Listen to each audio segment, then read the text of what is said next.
नमस्कार. आज आपण एका अशा प्रश्नाचा विचार करणार आहोत जो ऐकायलाच थोडा चक्रावून टाकणारा आहे.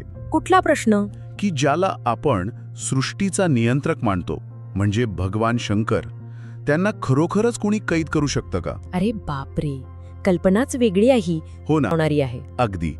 तर आज आपण त्या कथेमधून अहंकार म्हणजे काय, खरी शक्ती कशात असते, आणि हो, शिवाच्या त्या गूढ मौनामागे काय दडलंय याचा जरा सखोल विचार करूया. नक्कीच. चला तर मग सुरुवात करूया त्या राजापासून, वसुकी, बरोबर? हो, राजा वसुकी. त्याच्या मनात एक विलक्षण महत्वाकांक्षा होती, म्हणजे काहीतरी असं करायचं जे कोणीच केलं नाही. आणि त्यासाठी त्याने कठोर तपस्या सुरू केली. बरोबर, खूप कठोर तपस्या. आणि मग ब्रह्मदेव प्रसन्न झाले. आणि त्यांनी वर मागायला सांगितलं असेल. हो, वसुकीने काय मागितलं असेल? काहीतरी अच्छाटच असणार. त्याने मागितलं, कोणताही देव मला युद्धात हरवू शकणार नाही. अरे देवा! ब्रह्मदेवांनी तथास्तु म्हटलं. हो, पण इथेच तर म्हणजे खरी गंमत सुरू झाली. नक्कीच, कारण अशा वरदानानंतर अहंकार वाढायला वेळ लागत नाही. अगदी तेच झालं. वसुकीमध्ये इतका अहंकार आला की तो स्वतःला देवांपेक्षाही श्रेष्ठ समजू लागला. अच्छा. त्याने थेट देवांनाच आव्हान द्यायला सुरुवात केली आणि स्वतःला सृष्टीचा नवीन शासकच घोषित करून टाकला. अहंकाराची ही वाढणारी उंची खरंच धोकादायक असते. मग त्याची नजर गेली भगवान शंकरांकडे. हो, त्याला माहित होतं की वरदानामुळे युद्धात तर काही जिंकता येणार नाही. मग त्याने विचार केला की शंकरांचा स्वभाव कसा आहे, भोळा, सरळ. त्याचा फायदा घ्यायचा ठरवलं त्याने. बरोबर. कपटाने त्यांना वश करायची योजना आखली. कशी?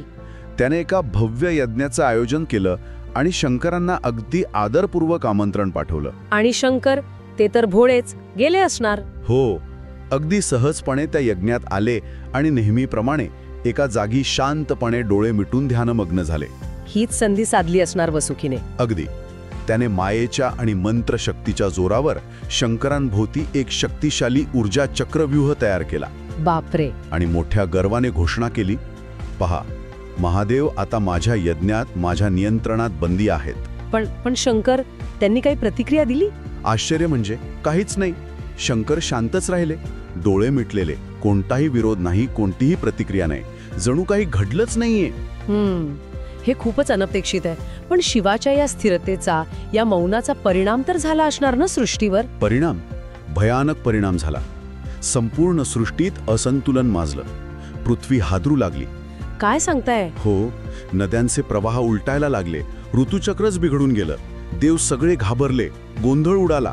मग कोणी काही केलंच नाही? नारद मुनींनी कैलासवर जाऊन पार्वती मातेला सगळं सांगितलं. पण प्रश्न हाच होता की शंकर स्वतः इतके शक्तिशाली, ते असे शांत का? हाच तर कळीचा मुद्दा आहे. मग देव मदतीसाठी कोणाकडे गेले? विष्णूंकडे. बरोबर. सगळे भगवान विष्णूंकडे धावले. आणि तेव्हा विष्णूंनी एक महत्वाचं रहस्य उलगडलं. काय म्हणाले विष्णू? ते म्हणाले, अरे, शंकराला कोण बांधू शकतं? ते स्वतःच्या इच्छेने तिथे थांबले आहेत. स्वतःच्या इच्छेने? पण का? विष्णू म्हणाले, ही तर त्यांची लीला आहे, एका मोठ्या उद्देशाने रचलेला खेळ. कोणता उद्देश? वसुकीला त्याच्या अहंकाराचा खरा चेहरा दाखवण्याची ही संधी आहे. शिवाचं ते मौन, तेच त्याचं उत्तर होतं, त्याची शक्ती होती. अच्छा, म्हणजे शिवाचं मौन ही त्यांची कमजोरी नव्हती तर? अजिबात नाही. ती एक वेगळ्या प्रकारची प्रतिक्रिया होती, किंवा प्रतिक्रियाच नव्हती म्हणूया. पण दुसरीकडे वसुकीचं काय झालं? सुरुवातीला तर तो विजयाच्या नशेत असणार. हो, सुरुवातीला होता, पण हळूहळू त्याला त्या मौनाचा परिणाम जाणवू लागला. कसा? दार उपस्थितीचा भार त्याला असह्य होऊ लागला. त्याचा तो विजयाचा उन्माद ओसरला असणार. ओसरला. मनात भीती आणि पश्चाताप दाटून आला. त्याचा अहंकार हळूहळू गळून पडायला लागला. आणि मग शंकरांनी मौन सोडलंच असणार कधीतरी. एके दिवशी शंकरांनी आपले डोळे उघडले. त्यांच्या डोळ्यात राग होता? नाही, अजिबात नाही. त्यांच्या डोळ्यात राग नव्हता, तर अथांग शांतता आणि स्थिरता होती. ती नुसती नजरच वसुकीला त्याच्या अहंकाराची आणि कृत्याची चूक दाखवून द्यायला पुरेशी होती. मग काय झालं? वसुकी काय म्हणाला? तो शंकरांच्या चरणांवर कोसळला, क्षमा मागू लागला. तेव्हा शंकर काय म्हणाले असतील? यातून काय शिकवण मिळाली? शंकर म्हणाले, राजा, तू मला नाही बांधलंस, तू स्वतःच्या अहंकाराच्या जाळ्यात अडकला होतास. काय गहन वाक्य आहे ना?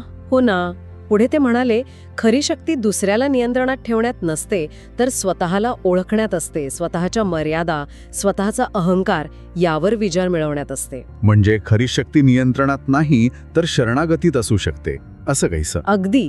बाह्य बंधनांपेक्षा आतली बंधनं म्हणजे अहंकाराची बंधनं ती जास्त धोकादायक असतात. आणि त्याच क्षणी वसुकेला आत्मज्ञान प्राप्त झालं. हो, त्याने आपला अहंकार पूर्णपणे सोडला, विनम्रता आणि सेवेचा मार्ग स्वीकारला. आणि जाताना शंकर त्याला काहीतरी म्हणाले असतील ना? हो, एक महत्वाचं वाक्य. ते म्हणाले, लक्षात ठेव, जिथे अहंकार असतो तिथे मी मौन धारण करतो, पण जिथे समर्पण असतं तिथे मी प्रकट होतो. वा, विलक्षण कथा आहे ही. म्हणजे याचा सार अगदी स्पष्ट आहे काय सार काढाल तुम्ही? की शंकरांना कोणीही बाहेरून कैद करू शकत नाही.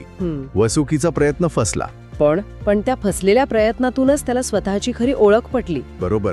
आणि शिवाचं ते मौन, ते त्यांच्या पराभवाचं नव्हतं, तर वसुकीच्या अहंकारावर मिळवलेल्या विजयाचं प्रतीक ठरलं. ही फक्त अहंकाराबद्दलची गोष्ट नाहीये, तर कठीण परिस्थितीत अविचल कसं राहायचं, प्रतिक्रिया न देण्याचं सामर्थ्य काय असतं याबद्दलही आहे. अनेक ध्यान पद्धतींमध्ये हेच तर शिकवतात. त्या मौनात प्रचंड ताकद होती. खरे. आणि ही कथा ऐकल्यावर एक विचार येतो मनात. कोणता? की आपल्या प्रत्येकाच्या आत कुठेतरी शिवाचं मौन दडलेलं असतं का? म्हणजे कठीण प्रसंगात शांत राहण्याची, अविचल होण्याची क्षमता असू शकते की. आणि आपण त्या क्षमतेकडे किती वेळा दुर्लक्ष करतो. खरी कैद कदाचित बाहेरच्या परिस्थितीची नसतेच, तर ती आपल्या आतल्या अहंकाराने आणि आत्मजागरूकतेच्या कमतरतेने निर्माण केलेली आपली आंतरिक कैद असते. हो, यावर खरंच विचार करायला हवा.